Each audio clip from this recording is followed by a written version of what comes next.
Good evening and welcome to this regular meeting of the Council of the Municipality of North Perth, enabled by digital technologies. Our meeting date is Monday, May 16th, 2022. I'm Mayor Todd Kasenberg and I'll call this meeting to order. I ask the clerk to note our starting time for the minutes as 7 p.m. We wish to acknowledge that we are on the traditional land of the Anishinaabe peoples. We wish to recognize the long history of Indigenous peoples in Canada and show our respect to them today. We recognize their stewardship of the land. May we all live with respect on this land and live in peace and friendship. Tonight's meeting is being streamed live on the Municipality of North Perth YouTube channel and will be available there after the meeting as an archived video. Anyone who is invited to speak will be recorded and their voice, image, and comments will form part of the live stream. The chair and/or the clerk have the discretion and authority at any time to direct the termination or interruption of live streaming. Such direction will only be given in exceptional circumstances when deemed relevant. Circumstances may include instances where the content of debate is considered misleading, defamatory, or potentially inappropriate to be published. Thank you. Welcome to those who are joining us via the YouTube channel. Welcome to councillors, staff, and any others who will participate in tonight's meeting. At this time, I invite your decorum. I have received no attendance regrets, and the clerk advises me that all councillors are accounted for. Let us move at this time then to item 2.1 on our agenda pertaining to pecuniary interest.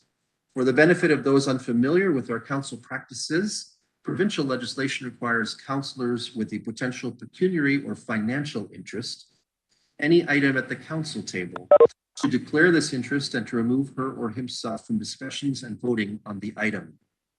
In accordance with recommended protocol, at this time, I invite all councillors with perceived pecuniary interest, including those who have declared in writing, to verbally advise the chair in public session and to submit documentation to this effect in writing to the clerk, if not already done. Councillors are further reminded that should a potential conflict arise during the meeting, they may so declare and act at any point in the meeting. And let me begin tonight with Councillor Anstett. Welcome, Councillor Anstett. The floor is yours. Thank you, Mayor Kasenberg. Through you, this evening, I would declare a pecuniary interest on item 5.5.1, the accounts, specifically the daycare, as my son attends the St. Mary's daycare, and also on item 13.1, the confirmatory bylaw.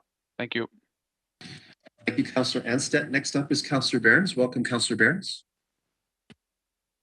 Good evening, Council. Thank you, Mayor Kasenberg. Through you, I will declare a conflict of interest on 5.5.1 and 13.1, as I have grandchildren attending daycare services within the municipality of North Perth, as well as after-school programming. Thank you. Thank you, Councillor Behrens. And next up is Deputy Mayor Kellum. Welcome, Deputy Mayor. Yes, good evening, Mayor Kasenberg and Council. And yes, through you, I would like to declare pecuniary interest on item 5.5.1, speaking to the daycare as my grandchildren attend, as well Perth Meadows, as my mother and father-in-law are tenants there, and subsequently 13.1, the confirmatory bylaw. Thank you. Thank you. Any others that wish to make a declaration at this hour?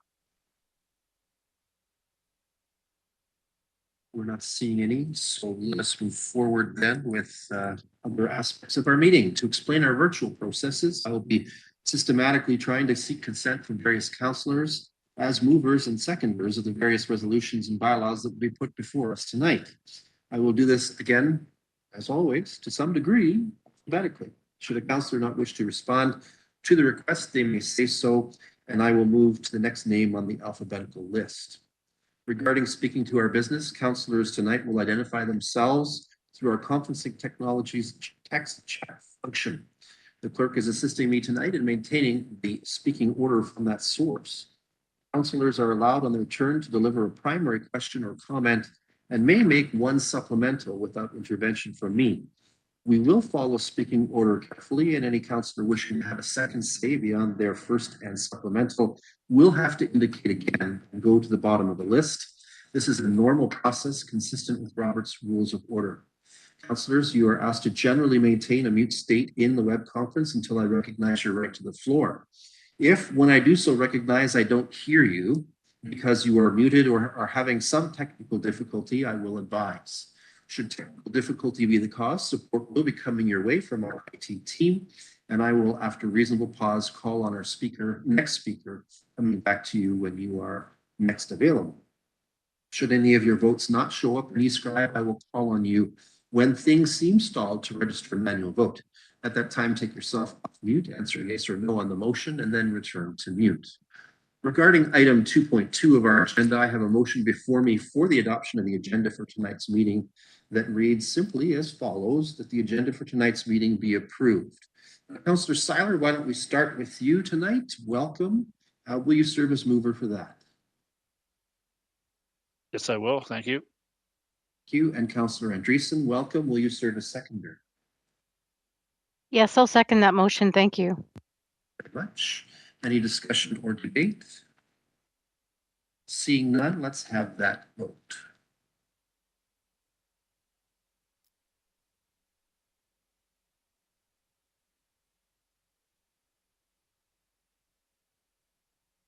And that is carried. Thank you. Let's move on then to item 3 on our agenda, the so-called consent agenda. These items are placed on our agenda because they're believed to be non-contentious, yet they warrant council's recognition and or action.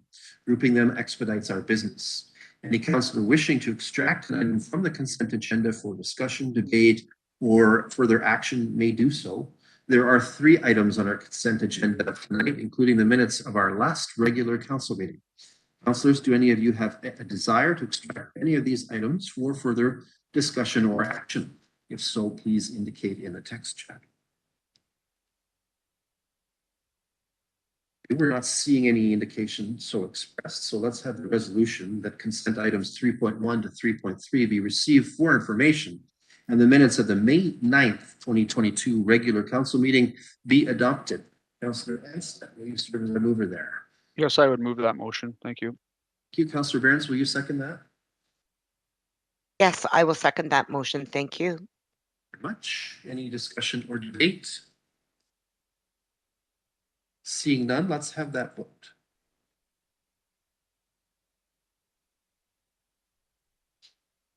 And that is carried. Thank you. At this time, it is proposed we move to agenda item number 4. We have no public meetings noted in this evening's agenda. Further, we have no delegations that have asked for an audience in a timely fashion with this council for this meeting. I'll get my words out. Yeah, here we go. That means we can move along directly to item number 5 on our agenda, reports from departments and key staff. Or item 5.1.1, the CAO brings forward a report that invites a budget amendment by this council. The consequence of adding an additional economic development project and receiving a significant grant from the province of Ontario. I will call on CAO Chris Snell to share his report and recommendations. Welcome tonight, Mr. Snell.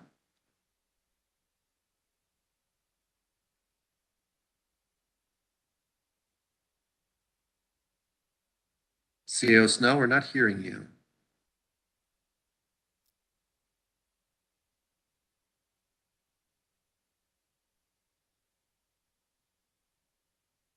Is that any better now? Yep, we're starting to hear you now. Yep.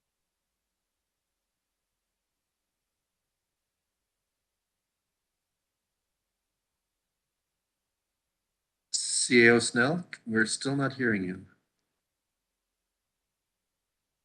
Sorry, is that better now?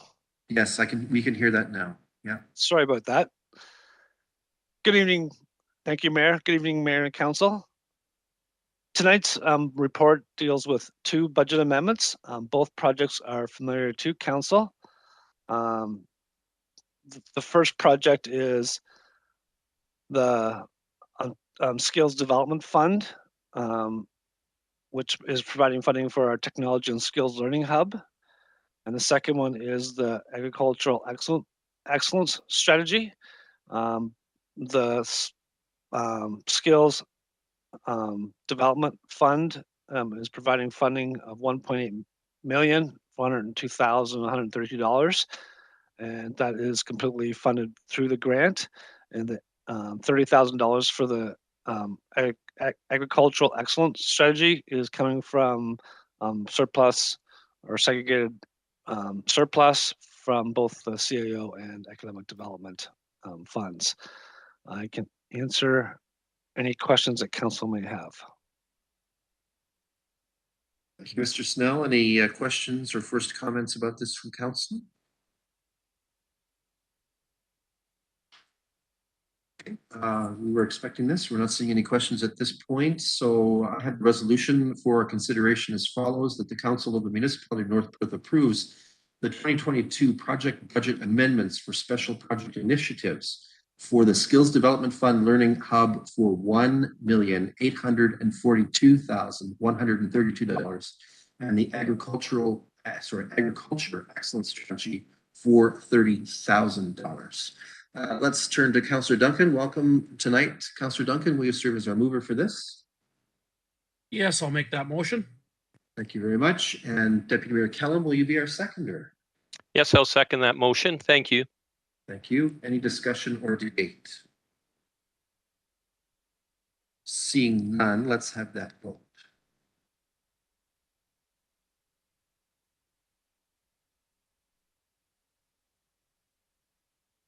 And that is carried. Thank you. Next up is item 5.1.2. Here, staff has brought forth the results of a procurement competition related to the acquisition of services of a new human resources information system. It's a mouthful. There are multiple staff parties to this report, but if I'm following the trail, I think we hear first from Ms. Hale. Could be wrong. So the clerk has given me the nod. We think so. Ms. Hale, we think it's up to you. Welcome tonight. Thank you very much, Mayor Kiesenberg and members of council. As council is aware, this project has been some time in the coming, and at this point in time, we have been through 4 submissions after receiving RFPs at the late February. Prior to that, however, Jen Robinson, who was then the HR team lead, and Karen Toner, our accounts payable payroll staff member, did a lot of work in terms of preparing for the RFP. We looked at other municipalities, other companies. It was quite detailed in its requirements and structured in a way that we could compare apples to apples for each of the vendors that were submitting. And as the report indicates, we had 4 and we narrowed it down to 2. We had presentations done by both the last 2 standing and worked through the references that we were provided. And at this point in time, we've actually, Kelly Fraser was brought on board and has been working with us to come to this last recommendation to council in terms of bringing a proposal for your consideration to have ADP provide us not only with our HRIS system, but our payroll system for a complete incorporation. Some of the costs too that I might point out this evening that aren't being recognized in our current setup that we have is time spent by staff. We do a lot of reconciliation and confirmation because our 2 systems are not speaking to each other at the present time. In addition to the fact that our auditors are not satisfied with securities and the ultimate reporting that our current system provides us at the present time. So we're bringing this to council for consideration this evening and proposing that we accept ADP's proposal for $623,969.04. Keeping in mind, of course, that that is for the whole 9-year period. And also one of the benefits with ADP as well was the option to do this year by year, so that if for some reason we were finding that ADP was not satisfactory, that our ability to switch gears is there. However, as I'm sure council is aware, ADP is a very common and proven system. And so obviously, as staff, we aren't anticipating that this is going to be an issue for us. And I'm looking forward to this implementation. And so for your consideration, I would request that we move forward with this recommendation. Thank you, Ms. Hale. CAO Snell, did you want to offer any comments since this report's falling underneath your department? No, I don't have any comments. I think Fran did a very good synopsis of the report and the process that we went through picking ADP. Thank you. Well, Kelly's here this evening with us if you have any direct HR questions you'd like. Thank you, and Gordon is fixers with us. Councillor Duncan, you want to have the floor? Yeah, I just have a quick question with regard to, it says in an asterisk down below, annual fee is calculated per employee. This assumes 330. So does that assumption then mean that we're going to have lots of room to grow at the current rate that they're charging us? We have some room to grow, yes. In fact, that was one thing we kind of picked up on and got them to up how many were included in their estimate originally. I think it was at 200, and so we're up to 330 now. They wouldn't go any further than that. And so we do have some room to go. You have to keep in mind as well that we do have a fair number of part-time. So we start to edge up a bit, but we do still have room to grow, yes. Any other questions or first comments on this matter? Councillor Rothwell, I think I see your hand up. Yes, thanks, Mayor Todd. Oh, there we are. My chat wasn't open there, so I appreciate that. Thanks very much, Mayor Todd, for recognizing me, and thank you, Fran and Chris, for the report. My question is, in terms of from a budget line perspective, when we do the math in terms of dividing by the 9, are we still within our budget parameters for this, Fran? Thank you. Yes, we are. It's a little different. All of these vendors scaled their submissions a little differently. Some did front end loads, some did annual. And so this one was very good in terms of not loading up the front. So we're very pleased with this, and we did take this into consideration with our budgeting. So we for both areas, and so we do feel we have it covered on an annual basis. And given that the cost has been secured for 9 years, we're pleased with that as well. Thank you. My follow-up, Mr. Mayor, through you is if council accepts this, when is the expected date for implementation? Thank you. We have to go back to them because their implementation schedule started a little more prematurely to the date we have right now. But we're looking at we're still hoping that we'll have a January 1st. We feel that's a clean cut, given the extensive information that we have to load in. And it'll start, of course, with HR and moving forward that we like the idea of closing off the 1 year with the one product and starting out new with the new one, and we can actually have them running at the same time. We'll do some testing. So might be a bit of, for some of us, we've going to volunteer a department or two or personnel within that department to actually do their timesheets twice nearing the end of the year, such that we can actually prove that it's working the way we want it to. And quite excited about getting it rolling out, but it is a big project. We are excited too, the fact that Kelly has had experience with ADP, so we feel that that is a bonus to this whole recommendation. And therefore we feel that it's,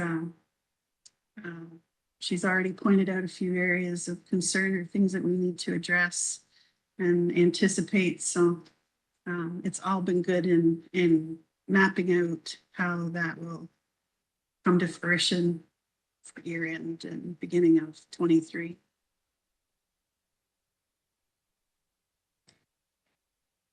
Okay, any further questions or first comments on this?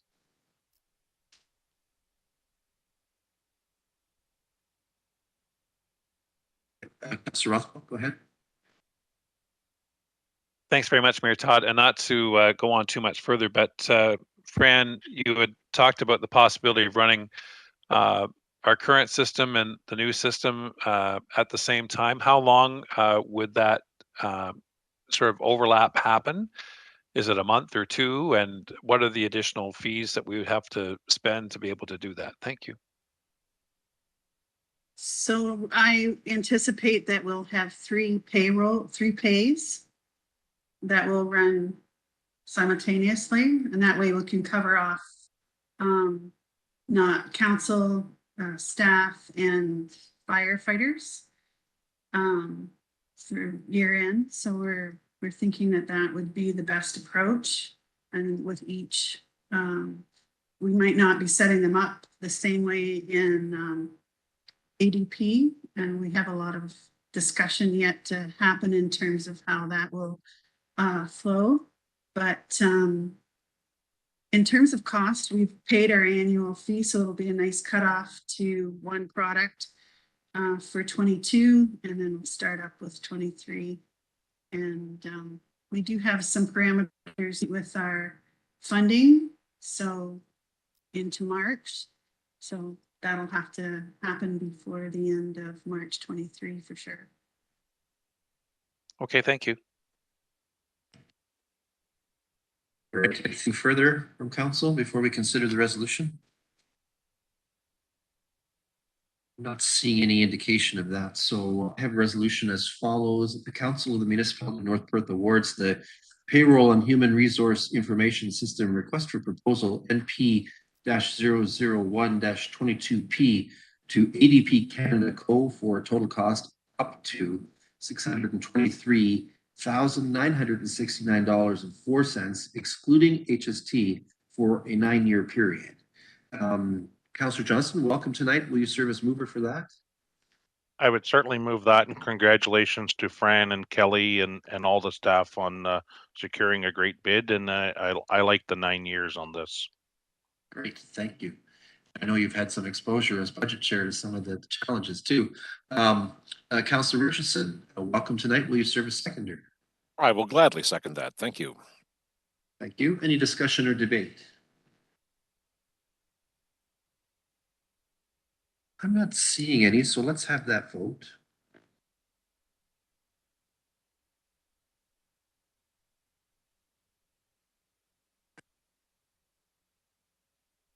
And that's carried.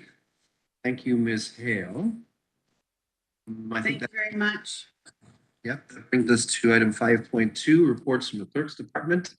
For item 5.2.1, the clerk brings forward a report requested by this council that proposes updates to the municipality's policy on raising flags on municipal flagpoles, and that advises that if these changes are accepted, it follows that the pride flag will be flying on our flagpole per request during the North Perth Pride event period, which is June 1st to June 30th.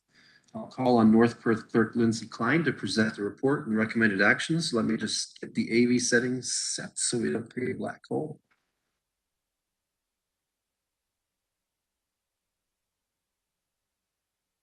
Thank you, Mayor Kaysenberg, and through you to members of council. As the mayor introduced, the report before you has been prepared in response to a request we received from Stratford Perth Pride to fly the pride flag for the month of June, which is Pride Month.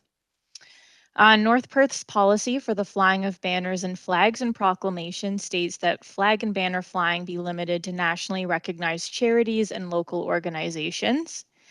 It's staff's interpretation that an organization must be incorporated to be considered a local organization under this policy. And as of April 1st, 2022, Stratford Perth Pride is an incorporated nonprofit organization. Therefore, staff are recommending that the request from Stratford Perth Pride be approved to fly the Pride flag at the municipal office from June 1st to June 30th. And staff is also recommending that within the policy, we formally define the terms nationally recognized charity and local organization, just so we have a clear definition of what these terms mean. And the definitions that we're recommending are based on the federal government's definitions of nonprofit organization and registered charity. So we have those definitions in the staff recommendation up on the screen here. And I would be happy to answer any questions that council might have.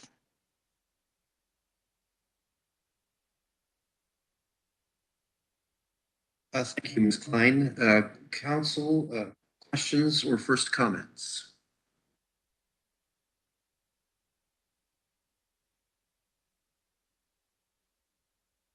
Deputy Mayor Kelly.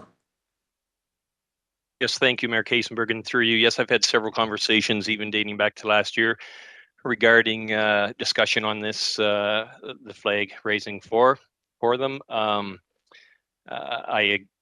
disagree that it should be flown at the municipal office. That being said, if we have another location for it, that may be understanding, but I will not be in support of a flag being raised at the municipal building and moving. I would also request a recorded vote on this. Thank you. Thank you. Anyone else with questions or first comments? Councillor Rothwell. Thanks, Mayor Todd. Just a question in terms of the flag itself being raised. Is it? Can you just give us some details again in terms of the number of flagpoles we have and the flags that are on them, and whether in fact it's quote legal or appropriate to have two flags on one pole, or if there's a separate pole for this? I'm not against the raising the flag. I'm just asking because we had this issue come forward in another circumstance, as I recall. And for example, I know that you're not supposed to have two flags, for example, or an additional flag on the Canadian if a pole raising the Canadian flag, for example. So if anyone can enlighten me, I appreciate that. Thank you.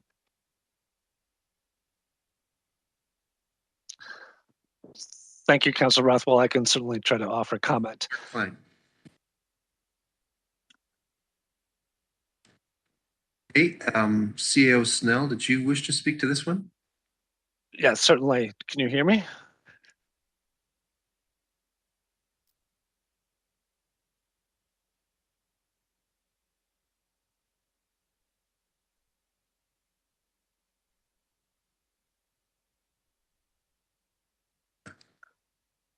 I'm not sure I'm hearing you, CEO Snell.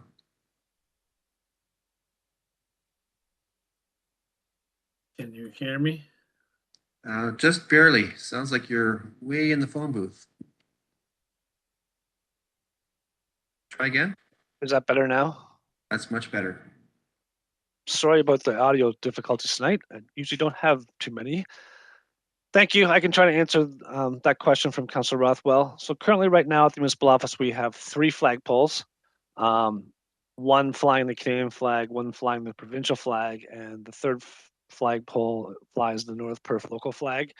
So in the past, charity flags have either been flown beneath the local North Perth flag, or we take down the North Perth flag and fly the proposed flag in its place for the month. Thanks very much. I appreciate the clarification. Thank you, CEO Snell. Let's see here. Councillor Richardson, I think you're next. Oh, through you, Mayor Kaysenberg. My apologies. I was just confirming that I could hear Chris in the previous conversation. I am in favor of this, so my apologies for that in the chat. Thank you, Councillor Richardson. I wasn't sure. I could see sort of that. Deputy Mayor Kellum? Yes, thank you, Mayor Kasenberg. Supplementary, and through you, just to be clear, I am in favor of raising the flag, but just the location I am not in favor with, as I've had several comments regarding it. Thank you. Thank you. That's noted. Anyone else with questions or first comments? Councillor Anstead. Thank you, Mayor Kasenberg. Through you. Thanks very much, Clerk Klein, for the report. I'm not sure if I missed it. Maybe you haven't had these discussions with the Pride group yet. Where, if council was to support this and we were to move forward with this resolution, has there been any discussion on an event surrounding raising of the flag or anything like that, or are we ahead of ourselves with that? Thank you.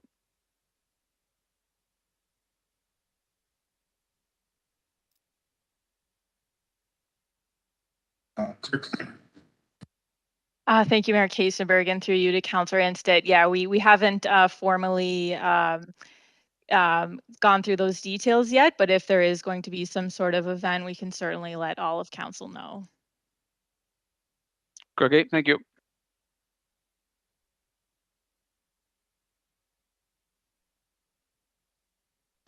All right, thank you for that. Councillor Seiler is next. Thank you, Mayor Todd. At this time, I have to echo what the Deputy Mayor has brought forward. I totally agree with what he just said.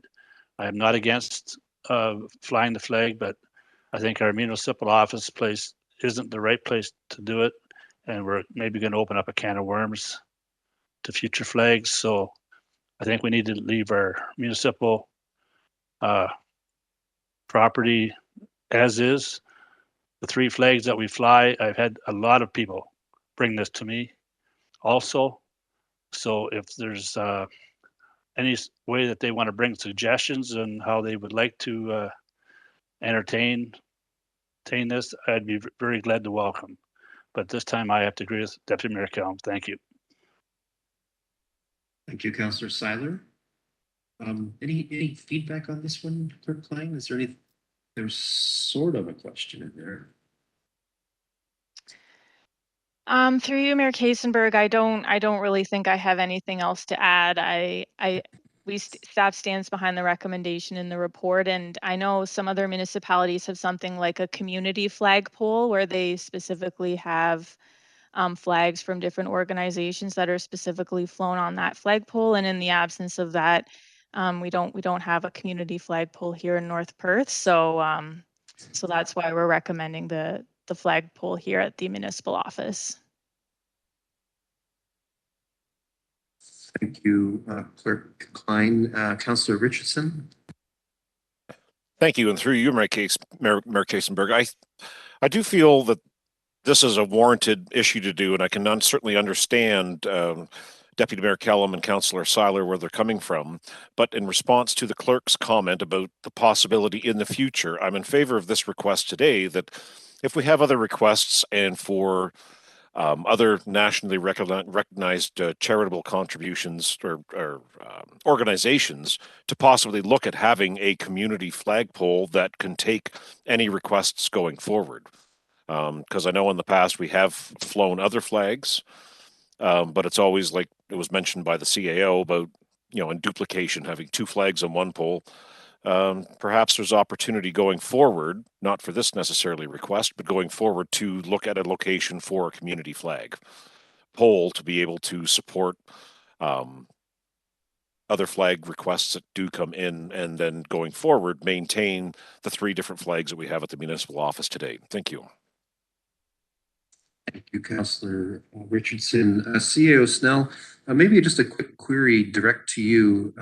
What other flags do we fly currently, or have we flown currently in accord with our policy? So I don't have all the information readily available, but the last flag that's been flown regularly has been the Canadian Cancer flag in recognition of Cancer Month. That's been certainly the most common request we've had in the last number of years. Okay, thank you very much. I see Councillor Duncan next. Yeah, I'd like to agree with the suggestion that we'd look at having a community flagpole for these situations, and I'd like to make the suggestion that we possibly look at the center of the roundabout as possibly a place where we could put that flagpole because it's a high visibility area. Thank you. We can deal with that issue perhaps separately or as an amendment to the resolution when we get there. Councillor Seiler next. Yeah, thank you. And thank you, Matt, Councillor Duncan, for your comment there. And I think that maybe it would be warranted we had staff bring us back a report to investigate what the discussion is on the floor here. And before we make a decision on this, I'd like to see something brought back with some different ideas from staff. And I think they've maybe heard a little bit, and they might know of maybe some more places that would be prompt too. So anyhow, that's my suggestion. Thank you. Council, let me just confer with the clerk momentarily. Just hold on.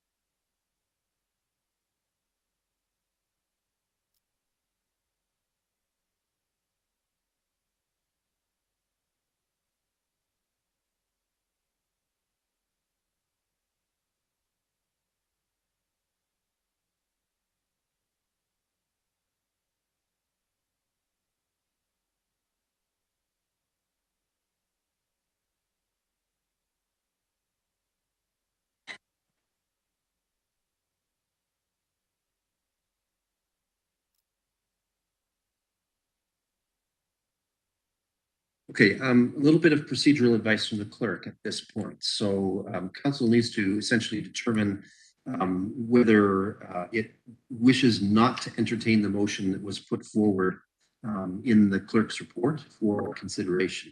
A motion isn't on the floor yet, so what I would like to get a sense of is whether there's consent to put this motion at least on the floor for the sake of us proceeding with due consideration. The clerk raises the issue that Pride Month begins June 1st, and this is the last council meeting before June 1st at this point. So for us to push this aside and choose an alternate resolution, including any resolution which was suggested by Councillor Seiler, at least for a report, means that we would not be able to meet the timeline that Stratford Perth Pride has for the raise of this flag. So I think the best way for me to proceed at this point and let council decide what it wishes to do with it is to read the resolution into the record, and then if council wishes, it can choose not to proceed with this resolution, or it can amend this resolution, or it can defeat this resolution and suggest something else. Let me try that approach from a process perspective then.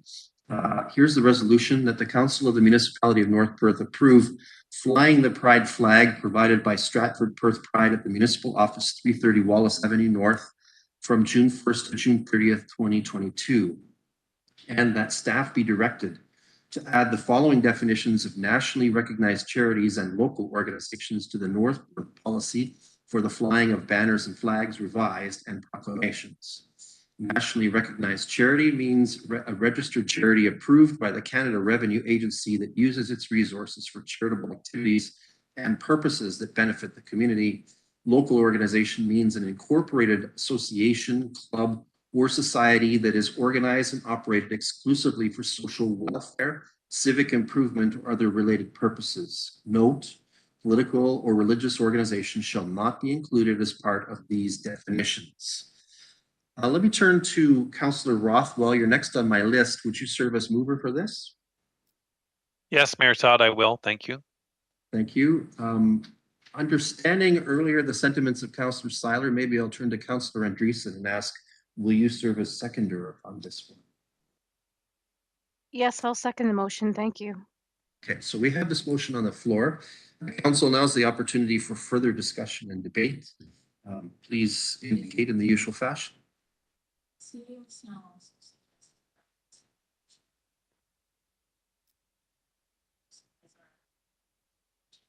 Right.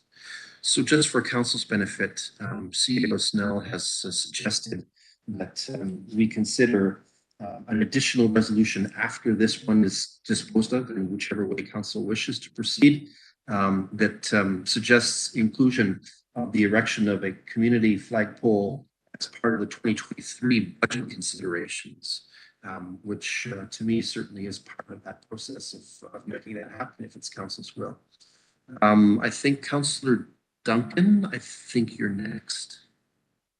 That was what I was just going to suggest. So we can move ahead with this vote and then move ahead with another resolution. Thank you.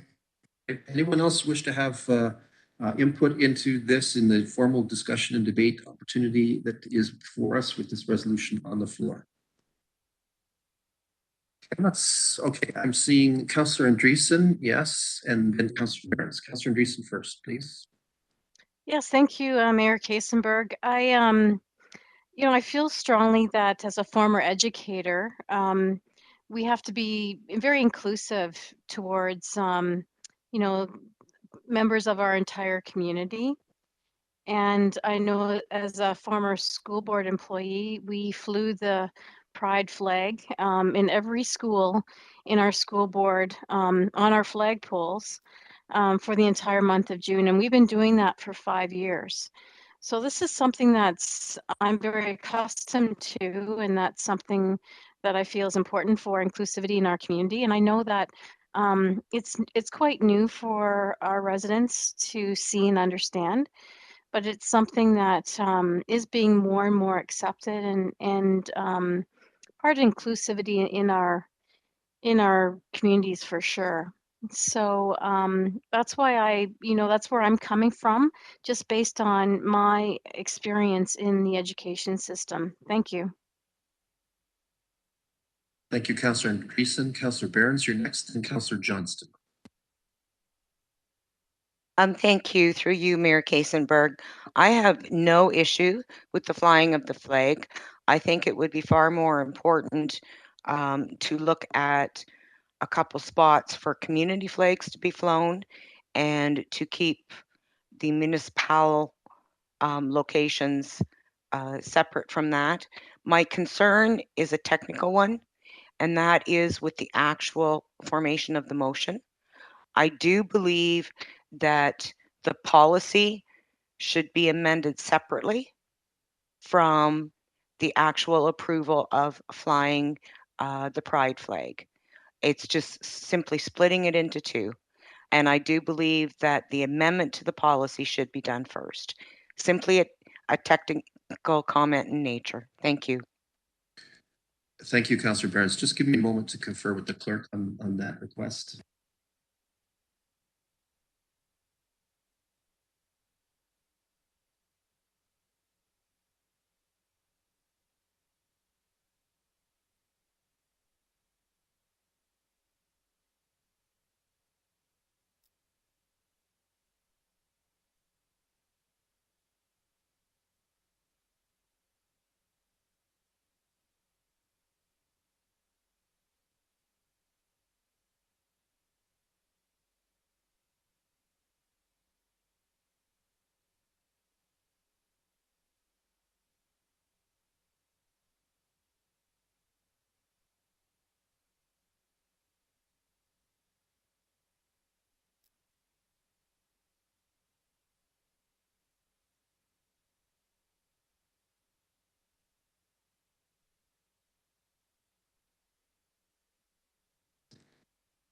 Okay, I'm going to ask for the CAO's comments on this. The clerk and I have sort of discussed Councillor Barnes' suggestion, which is constructive.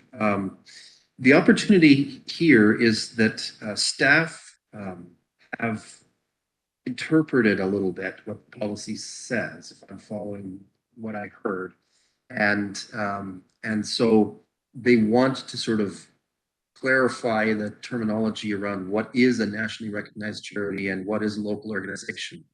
If that were done, it seems highly likely, and CAO Snell, correct me if I'm wrong, that then it would be up to staff to implement the policy, and this council would not see any future requests around flag raisings necessarily anyway. And so in some ways, correcting the policy would probably do the work, because then staff would have council's authority and to act and approve these things unless council deliberately said no. CAO Snell, do you want to offer comment on that? Yeah, I believe, I certainly agree with your interpretation. Part of the problem with the policy is it isn't very clear. So if the policy was revised as per the staff recommendation, we would make those decisions based on the policy and not require council approval. Okay, so this council can take a few actions if it wished. Procedurally, it could ask to strike the first paragraph of the resolution and focus first on essentially changing the policy and let it stand, and therefore staff would interpret. This council could, as a second option, change the policy, update the policy as shown, and have a second resolution, as per Councillor Barron's suggestion, that deals specifically with the pride flag and the imminent timeline for that. And there's probably other options that I haven't thought of, but Councillor Barron, since you made sort of the first suggestion about this, did you have a sense of how you'd like to proceed?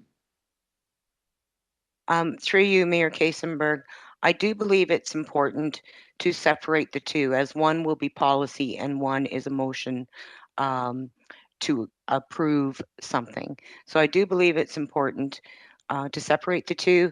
Also, I personally like to see these things.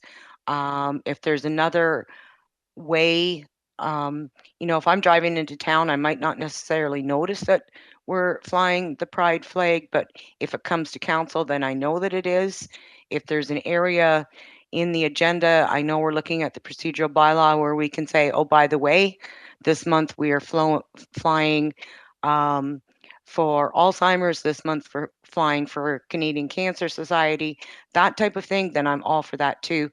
I don't have an issue with simply breaking this resolution into two separate motions, but that will be the will of council. Thank you.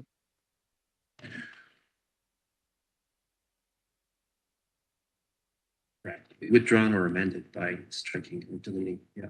So the motion is on the floor. We would need to either consider it in toto and council can decide what to do with it, or an amendment would be entertained at this point to strike certain wording from it if that's council's wish, or it could be substituted. Withdrawn procedurally, do you have an approach to this? Do we ask the mover and seconder if they would withdraw it? But the intent is to consider something else. Is that right? Okay, that's up to council. So perhaps withdrawn is the first approach that we should consider, and therefore I need to turn to the mover and seconder. Councillor Rothwell, do you wish this motion to be withdrawn as is? I'm willing to do that, just as long as it's fully understood. The only reason I'm willing to withdraw it is on the basis that we will follow up immediately with the suggested motion moving forward with the policy change first, and then subsequent motion thereafter regarding the approval of the flying of the flag. Thank you. Thank you. Councillor Andreessen, you were the seconder. Same question. Would you consent to the withdrawal of this motion? I feel exactly the same way as Councillor Rothwell. So yes, I'm fine with that. Thank you. Okay. So given that, and with council's consent, does anyone object? We will withdraw the motion as presented by the staff in the staff report. That means the floor is now open to alternative resolutions. It does seem to me that there is a mover and seconder, at least for that portion of this resolution. Of course, it won't read that way. It will read the council, that staff be directed by the council of the municipality of North Perth to add the following definitions, etc. Do I read council's intent correctly? Would anyone object to that resolution being now considered? Okay, so we'll need a mover and a seconder for this one. Because Councillor Rothwell and Councillor Andreessen were involved in the last one and have already expressed their intentions here that they would like to see this expeditiously dealt with, then Councillor Rothwell, will you serve as mover for the resolution that essentially picks up in paragraph 2 of the staff report resolution text? Yes, I so move. Yes. Thank you. And Councillor Andreessen, will you be the seconder for that? Yes, I'll second that motion. Okay.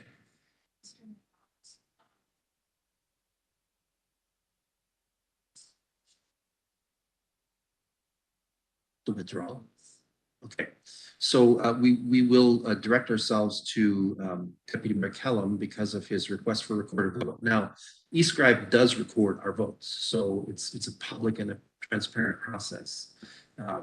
If he wishes to invoke the further process of verbal vote on these things, that's fine, but I'm just pointing out that's the case. So Deputy Mayor Kellum, we have a motion on the floor right now that speaks to the change of the policy from the second, third, fourth paragraph plus footnote that is in the original resolution. Pretty a little bit so that it reads properly. Do you wish a recorded vote on the policy piece? No, I'm fine. It's been very clear the way the procedure is, and I just, yeah, no, I'm fine with that. Thank you very much. We can proceed. Yep, thank you. All right. So any discussion or debate on the policy piece, that's paragraphs 2, 3, 4, and the footnote in the original staff resolution that we're considering first? Looks like we are okay. Councillor Johnston, did you? Yeah, that's right. I see that in the queue. Councillor Johnston, did you wish to make comment? No, I'm fine now. Everything's been answered. Thank you. Okay, thank you. So I think we're at the stage where we can call this vote. Let's do that.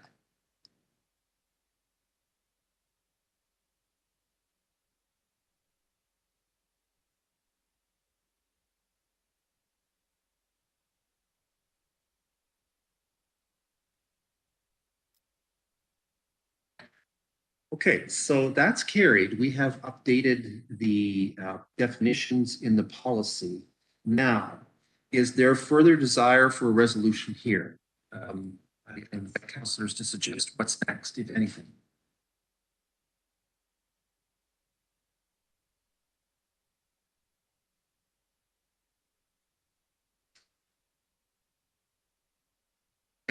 Councillor Behrens is next. Thank you. Through you, Mayor Kiesenberg. I believe it most appropriate at this time to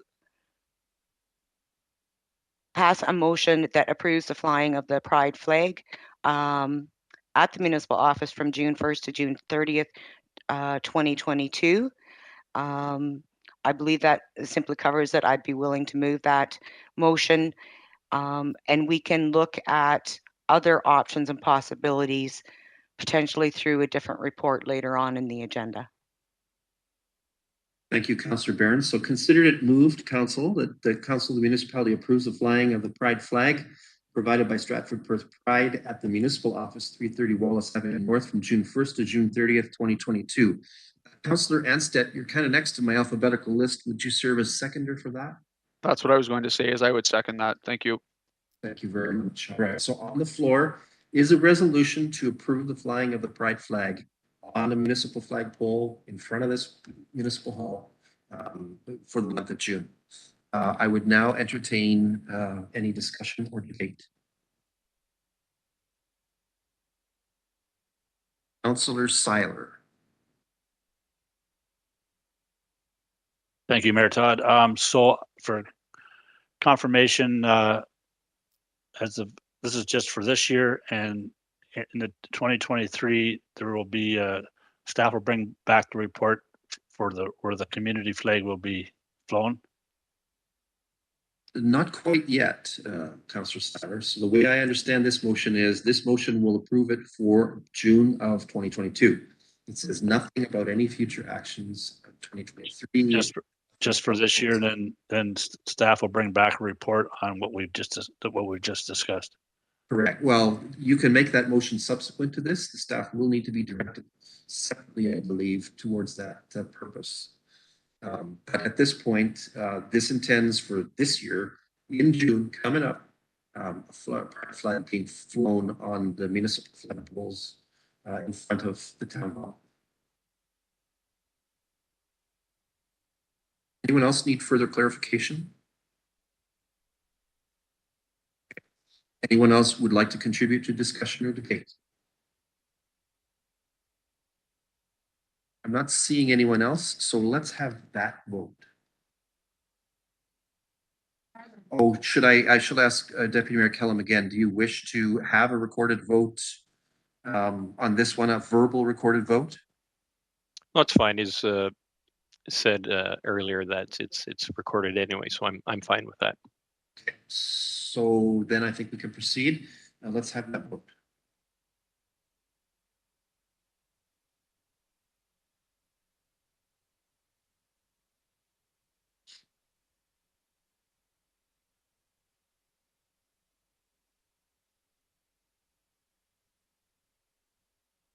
And that is carried 7-3. Okay, now next up, then, does council have a further wish on this matter? Councillor Seiler, you've been talking about directing staff. Is that what you'd like to do at this point? Yes, that'd be great if they could bring back a report with a spot that we could pick out.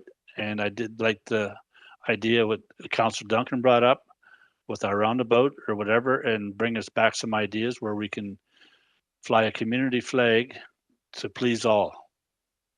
Thank you.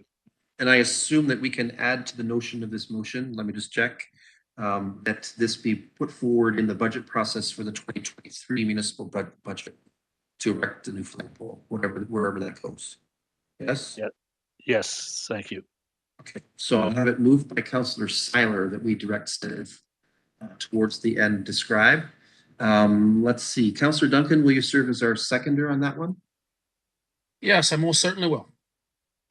So we have a motion moved and seconded. I'm hoping that the deputy clerk has sort of followed the bouncing ball on this one. I'm sure she has. So the generalities are that staff is directed to propose an approach to community flagpole, including the referral of it to the 2023 budget should, as staff proposal, be reasonable at this point. Any discussion or debate on this one? All right, I'm not seeing anything showing, so let's have that vote as well.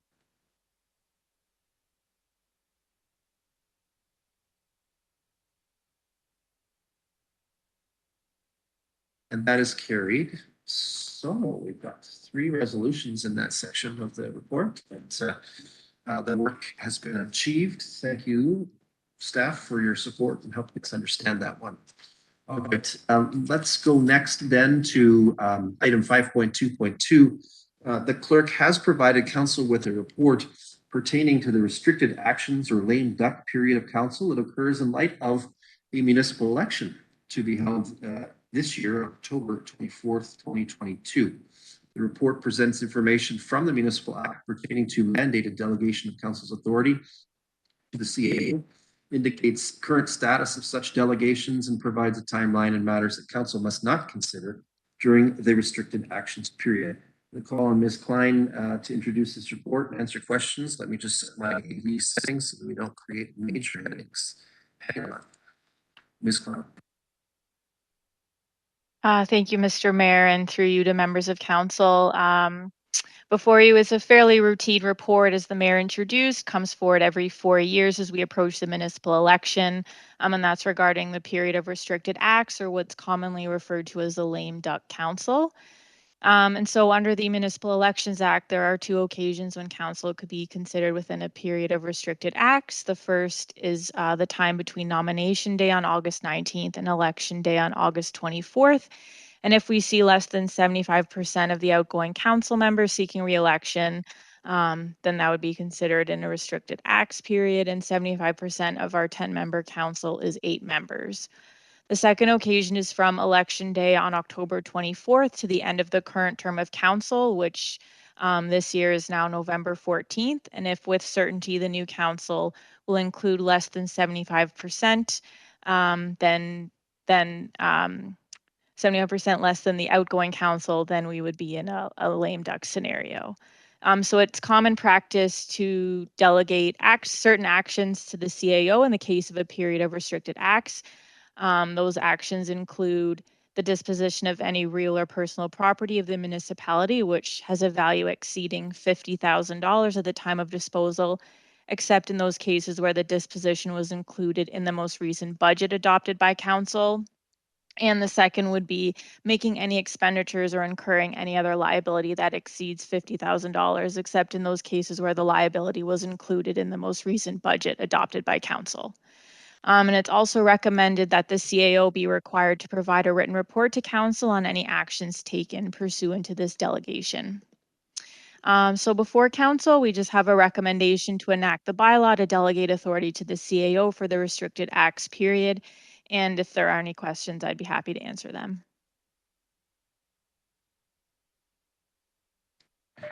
Thank you, Clerk Klein. Let's turn to council with questions or first comments. Councillor Richardson. Hi, thank you through you, Mayor Kaysenberg. Thank you for the report, Ms. Klein. I do have a question though, and it's regarding the budget preparation for 2023, because a lot of the preparation in terms of surveys and discussions with council and visioning typically happens now around September, October, in order to have the budget for 2023 done more expediently so that it's helpful for staff to have a budget in place earlier in the year. So I'm assuming by this report that that would be restricted. If you could comment on that, I'd be curious to hear a little bit more. Thank you.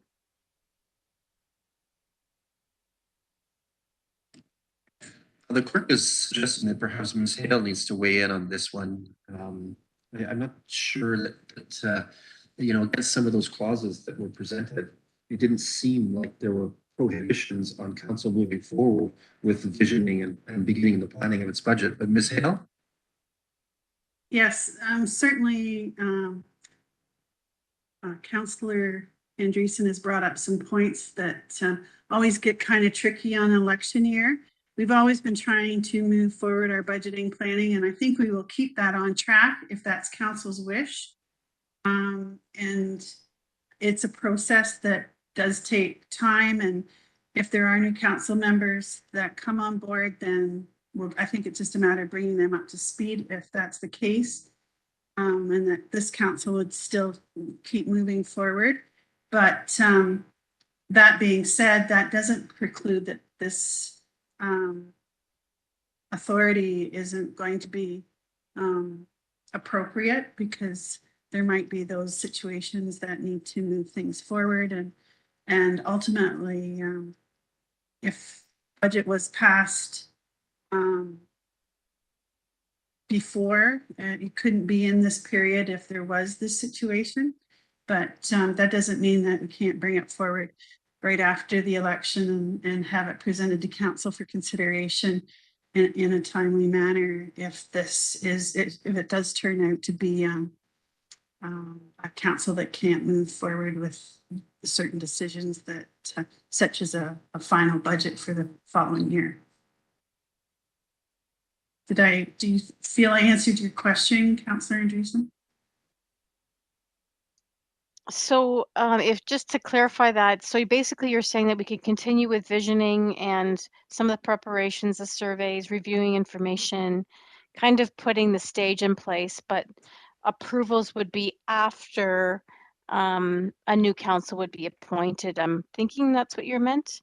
If you could just given that you're in a lame duck situation, yes, I would say that we wouldn't have that done and approved prior to that. So I still feel that we would go through the process, have the information, and if you are lame duck, then I think we just reserve that decision for post election. All right, thank you. Council has often reserved that, or I'd say always has reserved that decision for the next council coming in. However, that if we, and that's something for us to consider too, that we could speed up the process. However, with our new software being implemented here shortly, I'm not sure that we'd be prepared to have all of that securely in place this year either. So I would suggest the first scenario is probably we'll keep the process going, and subsequently, if there's a lame duck situation, then that would be post council or post election situation. Thank you. Any other questions or first comments on this matter? Okay, I have a resolution from staff to this end. It reads as follows: that bylaw number 74-2022, being a bylaw to delegate authority to the chief administrative officer for the restricted acts period, be introduced, read, and considered read a first, second, and third time, and be finally passed, and that the said bylaw be signed by the mayor and the clerk and sealed with the seal of the corporation. Deputy Mayor Kellum, will you serve as our mover on this one? Yes, I will make that motion. Thank you. Thank you. And Councillor Johnston, will you serve as our seconder? Yes, I would second that. Thank you very much. Any discussion or debate?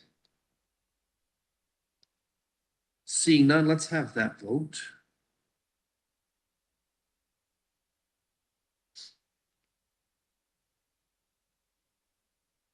And that is carried. Thank you.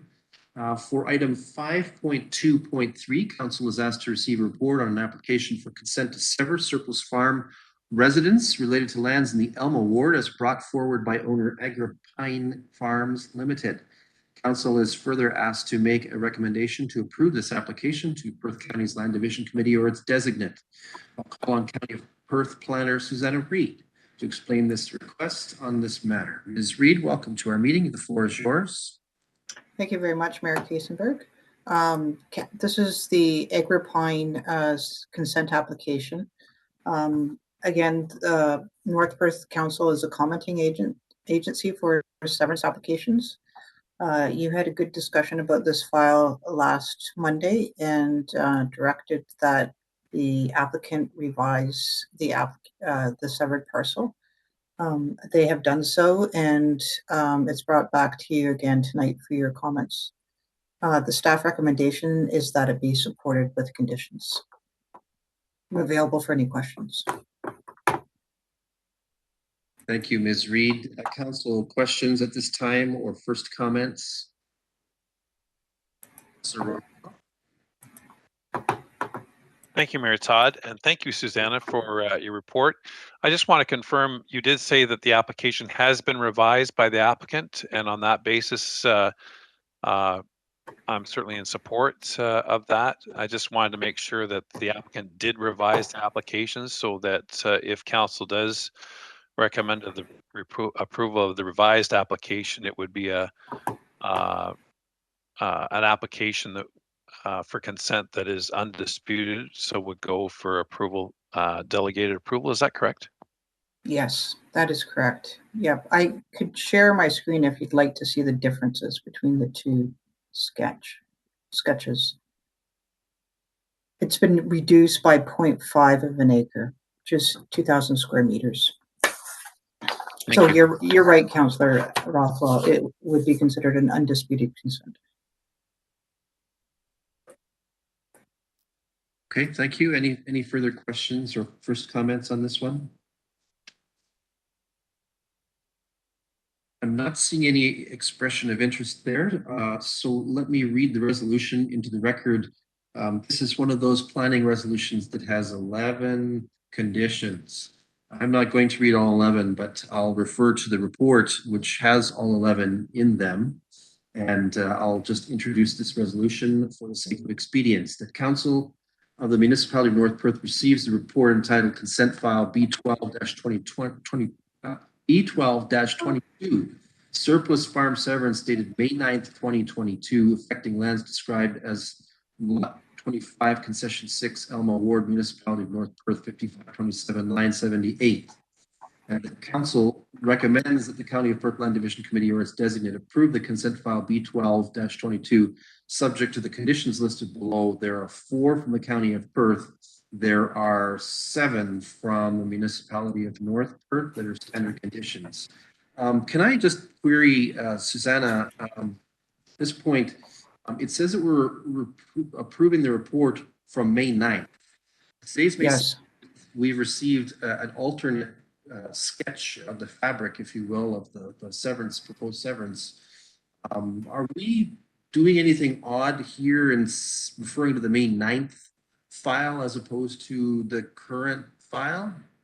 Thank you very much, Mayor Kiesenberg. Yes, that is an error. It should say May 16th. So it should say May 16th. Council, I'm going to trust you understand it, although I could reread the resolution if you prefer, but I changed it on my hard copy to May 16th, the report from Ms. Reed. Everyone okay with that? All right, discussion or debate. We need to have mover and seconder first, though. That's helpful, isn't it? Councillor Richardson, would you serve as mover for this one? I will move that. Thank you. Thank you. Councillor Rothwell, will you second it? I'll second the motion. Thank you. All right, now it's on the floor. Discussion or debate. Okay, I'm not seeing any, so let's have that vote.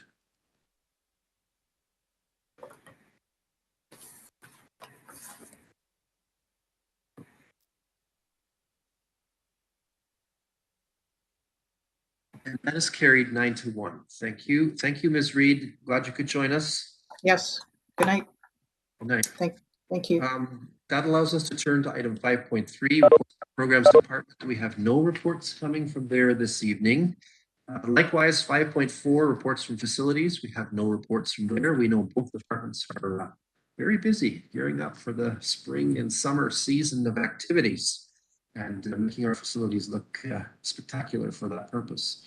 We move now to reports from our finance department as item 5.5.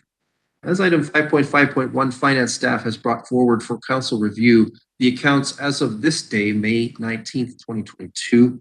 This account listing represents expenditures for all municipal services, including Perth Meadows operations, but does not include the incoming revenues that offset or contribute to the total budget picture. I'll note that some councillors have declared a potential pecuniary interest in this item and will absent themselves from consideration and voting. Are there any questions about this report for our staff? Seeing none, I have a resolution that reads as follows. The following summary of accounts be received by council for information. The total is $680,266.51. Councillor Seiler, will you be our mover tonight on this one? Yes, I'll move that. Thank you. Thank you very much. And Councillor Andreessen, will you be our seconder? Yes, I'll second that motion. Thank you. Thank you. Any discussion or debate on this one? Not seeing any indication of that, so let's have that vote.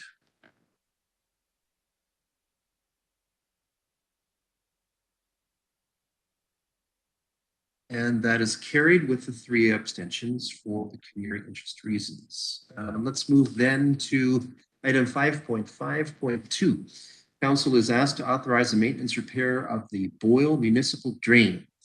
Ms. Hale, our Treasurer and Director of Finance, will offer a few brief comments. Ms. Hale? Good evening, Council. At this time, the Boyle Municipal Drain the repairs have been completed, and the total cost of these have been $22,441.92. Of which $8,463.13 will be assessed to the township of Perth East, and $824.45 have been assessed to municipal roads. And at this time, we're just looking for council to approve us to provide the billing. Thank you, Ms. Hale. Any questions or first comments on this matter? All right, let's have the resolution, bylaw enablement here, that bylaw 73-2022, being a bylaw to authorize the maintenance and repair of the Boyle Municipal Main Drain, be introduced, read, and considered read a first, second, and third time and be finally passed. The said bylaw be signed by the mayor and the clerk and sealed with the seal of the corporation. Councillor Anstad, will you serve as our mover? Yes, I would move that motion. Thank you. Thank you. Councillor Behrens, will you second that? Yes, I will second that motion. Thank you. Very much. Any discussion or debate?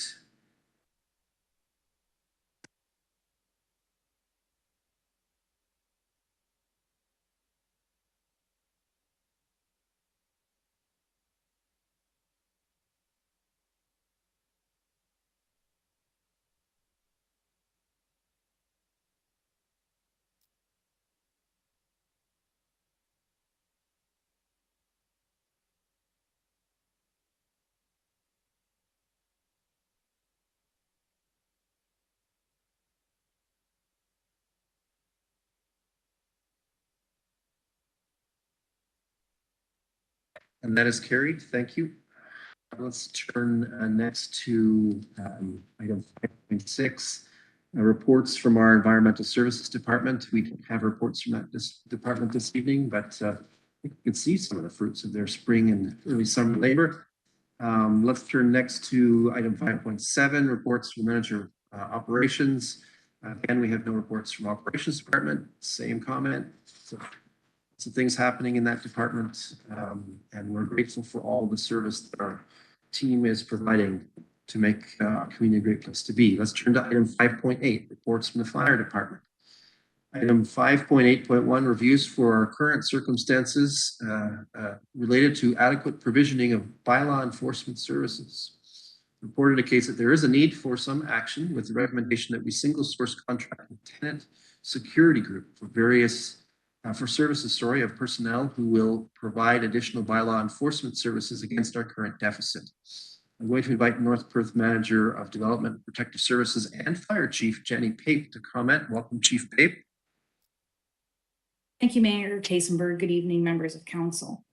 There are currently 1.65 FTE positions allocated to bylaw enforcement with the municipality of North Perth.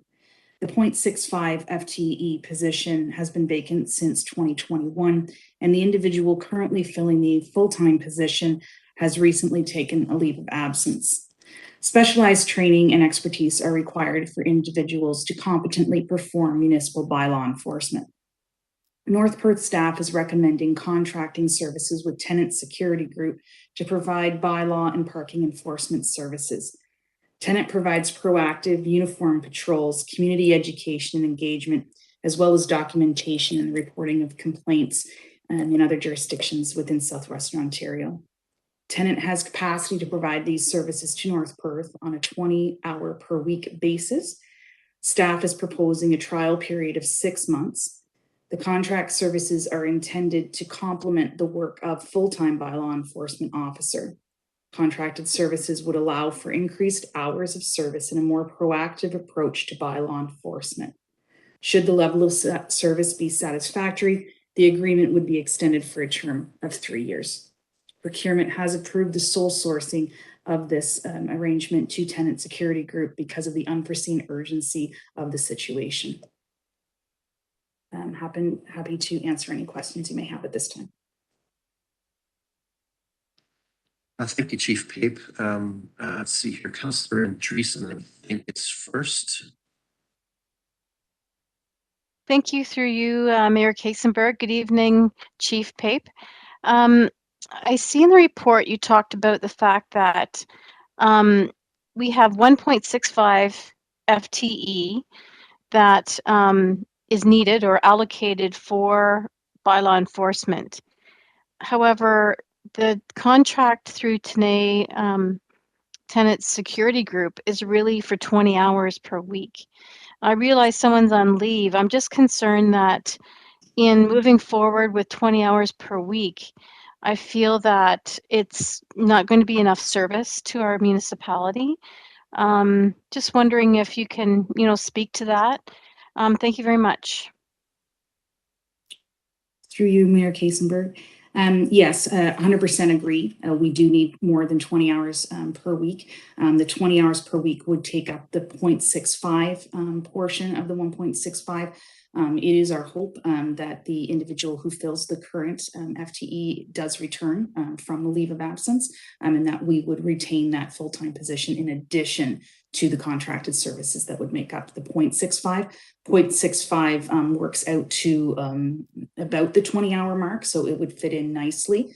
Tenant also provides these services in West Perth for 15 hours per week, so they have immediate capacity to help us out during this time with those 20 hours per week. Just secondary to that, thank you, Mayor Kasenberg. I was just wondering, could they perhaps support us until that person returns? Just wondering if that's a possibility. Thank you. Through you, Mayor Kasenberg, that is the intent, is they have immediate capacity to start at the 20 hours. At this point, that's the capacity that they have, is 20 hours per week. The leave of absence is for an 8-week period. At this time, we're about 3, almost 4 weeks into that. So we've got about another month before we know what the return is expected. Okay, that's helpful. Thank you so much. Thanks, Councillor Richardson. Chief Pape, Councillor Duncan, you're next. I got a few comments on this. Our bylaw department's always been complaint driven up until this report, and I guess I do have a little bit of an issue with changing to proactive enforcement when this council has always agreed that bylaw department was complaint driven. My second concern is bylaw enforcement, I think, is better kept in-house because it's a situation where a bylaw enforcement officer gets to know the municipality and the people, and a lot of times can solve problems through conversations and communication without ever having to issue tickets or orders. I just don't feel a third-party company has that capacity to do that in our municipality. So I think that we should be looking for a full-time replacement for the 6.65 FTE and posting that job immediately. The position's been vacant since 2021, so I think it probably should have been posted some time ago to replace that person. I realized we were doing a reorg, and that's probably why it wasn't. But I sincerely think that the bylaws should be kept in-house and not a third-party company. Through you, Mayor Kasenberg, if I may, I appreciate those comments very much, Councillor Duncan. When I refer to proactive, what we're referring to here is we do receive complaints on an ongoing basis for parking downtown, let's say. Right now, we don't have anyone to perform the role of bylaw enforcement. So we are getting complaints, they are stacking up from businesses and a variety of sources. We have complaints in a file folder right now, and I have no one to send out to address those challenges and those complaints that are coming forward. When we talk about proactive, it's really more about being able to address, in some cases, it is through education or through conversation. That's certainly my conversations with tenant security group. That's the approach they prefer as well, is to have a conversation and to use education rather than an enforcement approach. So it would start with that education piece, and perhaps in many cases, I think when that education is provided, compliance is more likely. Oftentimes, folks who find themselves in a situation where there's a complaint may not be aware of the bylaws that they're offending. And so that's tenant's approach too, is to use community public education and engagement before they get that ticket book out. The position has sat vacant since 2021. I did a bit of research on that. My understanding is that at the time the position was not filled because of COVID. There wasn't much parking to enforce because no one was parking in our downtown core because people were at home. And so the complaints were certainly down in number. And so that's why that vacancy was not filled at the time. It is, as you said, complaint driven, and the complaints just weren't there. And so at the time, my predecessor, and I would tend to agree with that decision at the time, that the money for the wage wasn't warranted at the time because the complaints just weren't there. Also, yes, again, agree on the in-house would be preferred. What we're trying to do here is to complement and to augment what we do have in-house. Some of the issues that we're running into happen after hours. They happen on weekends. By having some more depth and having some different options available to us through a group like this, we would have additional capacity to handle complaints that are received after hours and on weekends, whereas our full-time staff member has very specific office hours. This would allow us to augment those.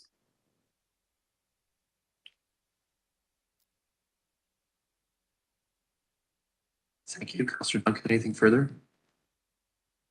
Yes, I just one more. I wouldn't be so opposed to trying it for 6 months if I knew that we weren't automatically going to hire them for 3 years without maybe looking into filling that 6.5 FTE in-house first. And I appreciate that comment very much. The other piece that that I'd ask you to consider is that the individual who has taken the leave, we have certain requirements for their position as well. Their job is still theirs until we know if they're coming back to us. That may change the conversation depending on what the outcome is with the leave. And we should know that hopefully before too long. So that may impact this discussion further. The contract that is attached to the report does allow for that trial period, and if things are satisfactory, that we could extend. But if things are not satisfactory, that there is certainly an opportunity for us to discontinue the arrangement. Maybe one more comment towards that, Mayor. Yeah, go ahead, Councillor Duncan. Will that come back to council then before that decision is made? The way it is written now, CAO Snell, maybe you could help me with that. The way it's written right now, I don't think it would unless there was an issue where we chose to discontinue the service. And certainly if that's the will of council, we could do that. This issue is interesting, and there was probably under strict policy, we probably didn't need to bring this before council, but considering it's such a frontline and front-facing service, and it would be sort of new, although previously North Perth relied on contract enforcement for bylaw. We just felt it was appropriate that council be aware of us bringing in a contract, but we can certainly bring it back for council if that's council's wish prior to extending to a 3-year contract. Just to add to that, my also understanding is to sort of alleviate some of Councillor Duncan's concern is that we would have a staff person appointed to us from tenant that would be in our community 100% or as much as possible, so that we would have a familiar face always reporting to our community that the community would get to know. Anyone else? I will admit that I have sympathies for Councillor Duncan's questioning and comments on this. I guess my biggest concern is related to the 3-year contractual turnover, if you will, like conversion from 6 months to 3 years seems built into the contract based on what I'm looking at. And like Councillor Duncan, I kind of think that bylaw enforcement is a core competency of the organization and something that we're in the business of doing. And so we do have some thinking to do ahead of us with regards to how we pursue that. I'm certainly hopeful that that the incumbent in the full-time role who's off on leave returns to our fold soon. But certainly with regards to this is also an ox in the mire situation. I think that we're seeing a real need to do something now. And so I certainly will lend my support to it with the same kind of reservations that Councillor Duncan has at this point in time. Anyone else? Right, I have a resolution pertaining to formulating this agreement then as follows. The Council of the Municipality of North Perth authorize staff to enter into an agreement with Tenant Security Group for the provision of bylaw enforcement services. Did we want to stipulate or express any further concern about the 3-year agreement and how that unfolds? Council, do you wish to do anything about that? Councillor Duncan.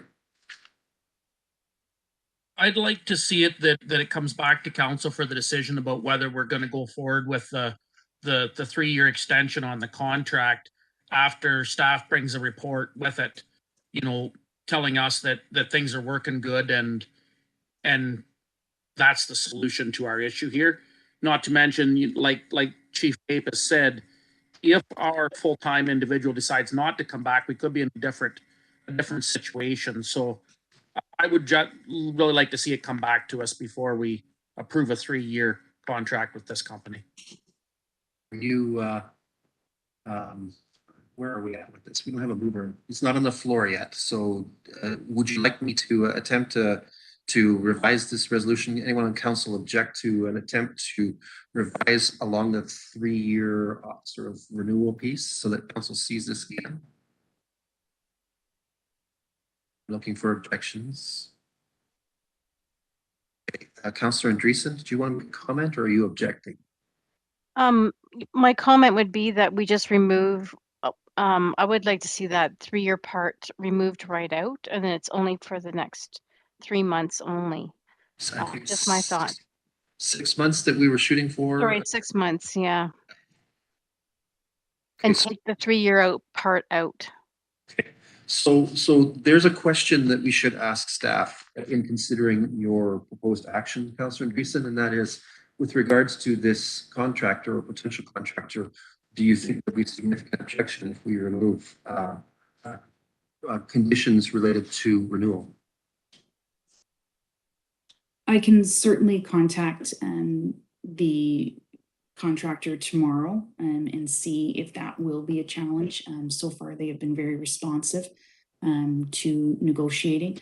One area that I would mention is this issue that is specific to North Perth. Bylaw enforcement qualifications are not something that is, it's not an overly abundant talent pool right now within our province. It is incredibly difficult to recruit folks into this role.